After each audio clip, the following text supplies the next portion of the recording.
Ça, c'est la machine et ses rouages, et puis il y a l'enveloppe architecturale. En effet, au-delà de tous ces aspects dont peu de gens soupçonnent la complexité, il y a la sensibilité de l'architecte, des choses qui ne s'expliquent pas, une évidence pour exprimer le contenu par la forme, un ressenti qui vient de l'esprit à la main qui dessine, ou même du ventre à la main en passant par l'esprit, qui chahute ou pas, s'en va et revient, la création passe par là aussi. Ici, il s'agit d'une mairie, un écrin pour la démocratie. Quel plus beau sujet peut-on imaginer?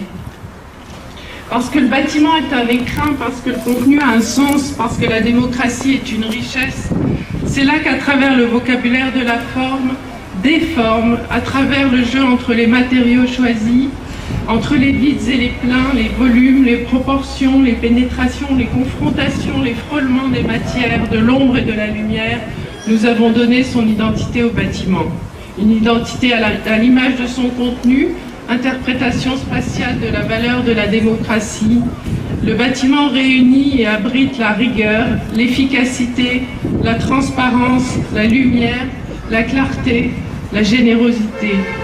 En l'écrivant, je me suis aperçue que tous ces mots sont du genre féminin, comme d'ailleurs la liberté, l'égalité et la fraternité.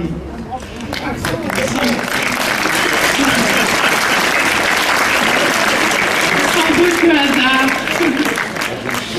Aujourd'hui, le projet est sorti de terre, identique à la conception d'origine, grâce à la maîtrise et au travail de toute une équipe sur le chantier et hors du chantier.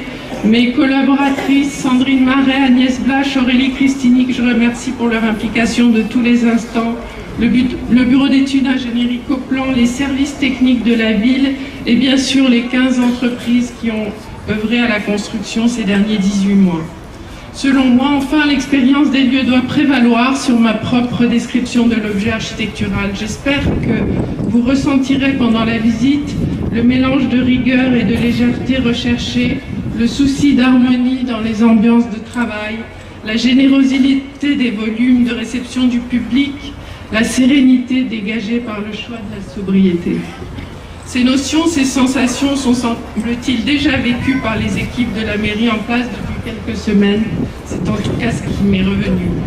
Ni trop ni pas assez, nous avons voulu une architecture juste, significative dans sa taille comme dans sa représentativité du territoire et des hommes à qui elle s'adresse et à qui elle est destinée, vous.